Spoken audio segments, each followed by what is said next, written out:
ನಮಸ್ಕಾರ ವೀಕ್ಷಕರೇ, ನಿಮಗೆ ಮತ್ತೊಮ್ಮೆ ಪುಷ್ಪಾ ಕಿಚನ್ಗೆ ಸ್ವಾಗತ. ಇವತ್ತು ನಾನು ಮಾಡ್ತಾ ಇರೋದು ಮೆಂತ್ಯ ಸೊಪ್ಪಿನ ತವ್ವೆ. ಮೆಂತ್ಯ ಸೊಪ್ಪಿನ ತವ್ವೆಗೆ ಒಂದು 2 ಹಿಡಿಯಷ್ಟು ಮೆಂತ್ಯ ಸೊಪ್ಪು ತೊಗೊಂಡೇನಿ. ಆಮೇಲೆ ಅದಕ್ಕೆ ಒಂದು ಸ್ವಲ್ಪ ಹುಣಸೆಹಣ್ಣು ನೆನೆ ಹಾಕ್ಕೊಂಡೇನಿ. ಆಮೇಲೆ ಮೆಂತ್ಯ 2 ಸ್ಪೂನು ಎಣ್ಣೆ ಹಾಕ್ಕೊಂಡಿದ್ದೀನಿ. ಅದಕ್ಕೆ ಇದು ಮೆಂತ್ಯ ಫ್ರೈ ಮಾಡಲಿಕ್ಕೆ ಒಂದು ಸ್ವಲ್ಪ 1/4 ಸ್ಪೂನಷ್ಟು ಮೆಂತ್ಯ ತೊಗೋಬೇಕು. ಇದನ್ನು ಪರಿಮಳ ಬರೋವರೆಗೂ ಹುರಿಬೇಕು.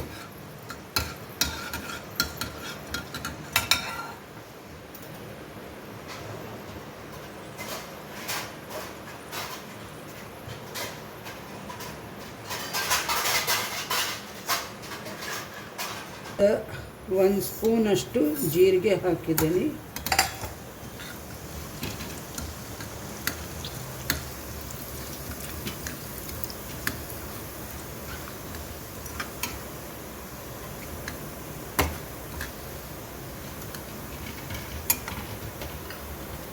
ಆಮೇಲೆ ಒಂದು ಸ್ವಲ್ಪ ಕರಿಬೇವು,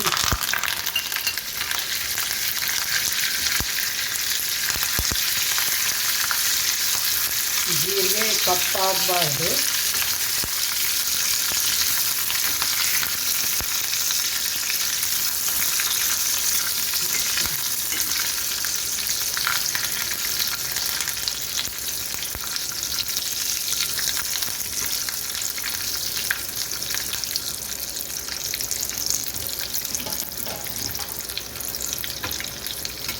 ಇವಾಗ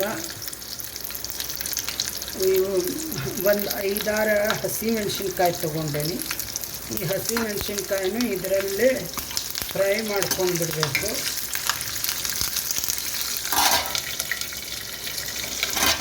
ಸಿಪ್ಪೆ ಇದನ್ನಾಗೋ ಆದರೆ ಸಾಕು. ಇದಕ್ಕೆ 2 ಲೋಟ ಬೇಳೆ ತೊಗೊಂಡಿದ್ದೀನಿ. ಆಮೇಲೆ ಒಂದು ಅರಿಶಿನ ಮತ್ತು ಎಣ್ಣೆ ಅಷ್ಟು ಹಾಕ್ಕೊಂಡಿದ್ದೀನಿ.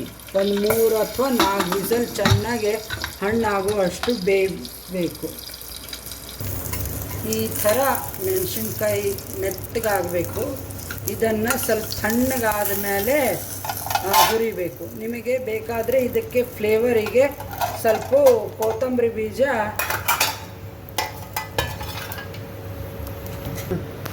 ಇದಕ್ಕೆ 1 ಸ್ಪೂನಷ್ಟು ಕೊತ್ತಂಬರಿ ಬೀಜ ಫ್ಲೇವರ್ಗೋಸ್ಕರ ಹಾಕ್ಕೊಂಡು ಸ್ವಲ್ಪ ಈ ಥರ ಹುರ್ಕೋಬೇಕು.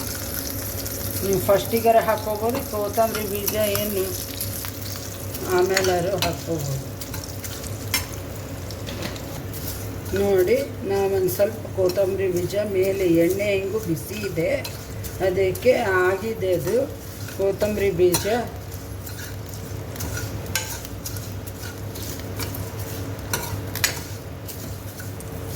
ಈ ಥರ ಮಸಾಲೆ ಹುರಿದ್ಬಿಟ್ಟು ಈ ಥರ ತವ್ವೆ ಮಾಡಿ ನೋಡಿ, ಚೆನ್ನಾಗಿರುತ್ತೆ. ಇದಕ್ಕೆ ಏನು ಕಾಯಿಗೆ ಏನು ಬೇಡ, ಇಷ್ಟೇ. ಬೇಕಾದರೆ ನೀವು ಹಸಿ ಕಾಯಿ ತುರಿ ಇದ್ದರೆ ಹಾಕ್ಕೋಬೋದು, ಇಲ್ಲಾಂದರೆ ಆಪ್ಷನಲ್. ಇದೇನು ಬೇಕಂತೇನಿಲ್ಲ, ಇಷ್ಟೇ. ನೀವು ಇದನ್ನು ಪದಾರ್ಥ ಹಾಕ್ಕೊಂಡ್ಬಿಟ್ಟು ಮಾಡಿ ನೋಡಿ. ತಣ್ಣಗಾದ ಮೇಲೆ ಇದು ಮಿಕ್ಸಿ ಮಾಡ್ಕೋಬೇಕು. ಇದು ಫುಲ್ಲು ತಣ್ಣಗಾಗಬೇಕು, ಅಂದರೆ ಮಿಕ್ಸಿ ಮಾಡ್ಕೊಳ್ಳೋಕ್ಕೆ ಅನುಕೂಲ ಆಗ್ತದೆ. ನೋಡಿ, ಒಂದು 2 ಸ್ಪೂನಷ್ಟು ಒಗ್ಗರಣೆಗೆ ಎಣ್ಣೆ ಹಾಕ್ಕೊಂಡಿದ್ದೀನಿ. 1 ಸ್ಪೂನ್ ಸಾಸಿವೆ ಹಾಕಿದ್ದೀನಿ. ಸಾಸಿವೆ ಚಟಪಟ ಅಂದ ತಕ್ಷಣವೇ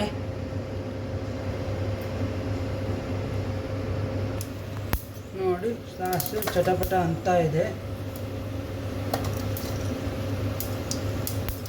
ಸ್ವಲ್ಪ ಜೀರಿಗೆ, ಯಾಕಂದ್ರೆ ಮಿಕ್ಸಿದಾಗೂ ನಾನು ಜೀರಿಗೆ ಹಾಕೋದ್ರಿಂದ ಸ್ವಲ್ಪ ಫ್ಲೇವರ್ಗೋಸ್ಕರ ಹಾಕಿದ್ದೀನಿ. ಹಿಂಗು,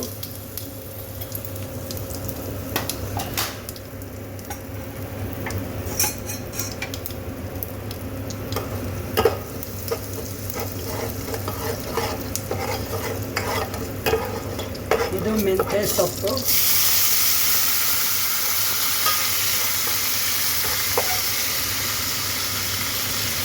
ಮೆಂತ್ಯ ಸೊಪ್ಪು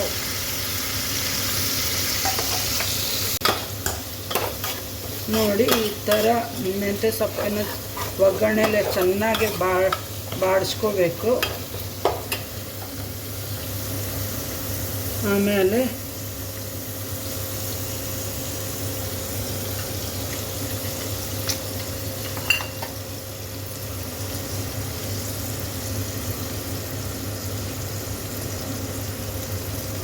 ಇದೆ ಹುಣಸೆಹಣ್ಣಿನ ನೀರು.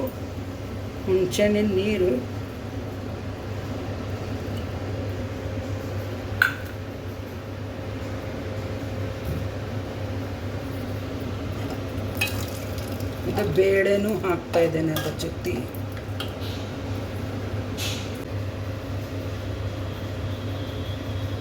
ರುಚಿಗೆ ತಕ್ಕಷ್ಟು ಉಪ್ಪು,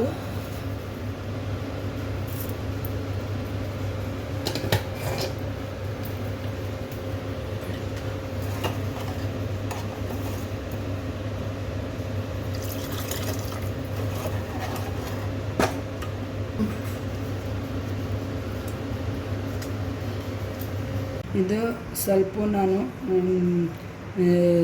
ತವೆ ಒಂಚೂರು ಗಟ್ಟಿ ಆಗಲಿಕ್ಕೆ ಇದನ್ನು ಇದನ್ನು ಕಾಯಿ ತುರಿ ಹಾಕ್ಕೊಂಡಿದ್ದೇನೆ. ಇದು ಮಿಕ್ಸಿ ಮಾಡ್ಕೊಂಡು ಬರಬೇಕು. ಇದೇನು ಮಸಾಲೆ ರುಬ್ಕೊಂಡು ಇಟ್ಕೊಂಡೇನಲ್ಲ ಅದು ಇದಕ್ಕೆ ಹಾಕ್ತಾ ಇದ್ದೀನಿ.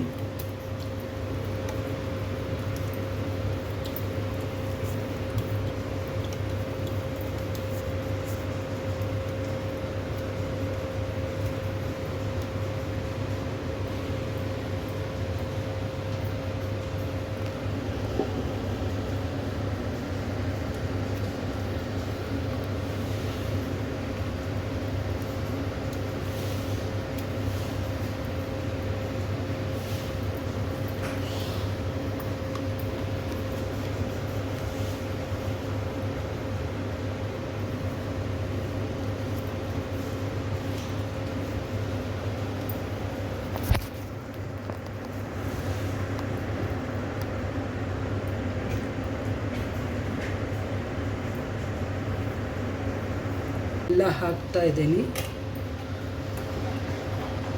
ಇದು ಚೆನ್ನಾಗಿ ಕುದಿಬೇಕು.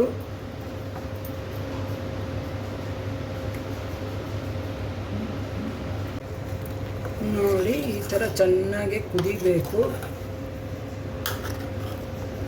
ಇದು ನಾನು ಅನ್ನಕ್ಕೆ ಮಾಡ್ತಾ ಇರೋದು. ಹಾಗಾಗಿ ಇದು ಸ್ವಲ್ಪ ಇಷ್ಟು ಲಿಕ್ವಿಡ್ ಇದ್ದರೆ ಸಾಕು. ನಿಮಗೆ ಚಪಾತಿಗೆ ಏನಾರು ಬೇಕು ಅಂದರೆ ಬರೀ ಬೇಳೆ ಅದು ಬಸ್ಬಿಟ್ಟು ಬೇಳೆ ಹಾಕಿ ಕುದಿಸ್ಕೋಬೋದು. ಅದು ಒಂಥರ ಟೇಸ್ಟ್ ಚೆನ್ನಾಗಿರುತ್ತೆ. ಚಪಾತಿ, ರೊಟ್ಟಿ.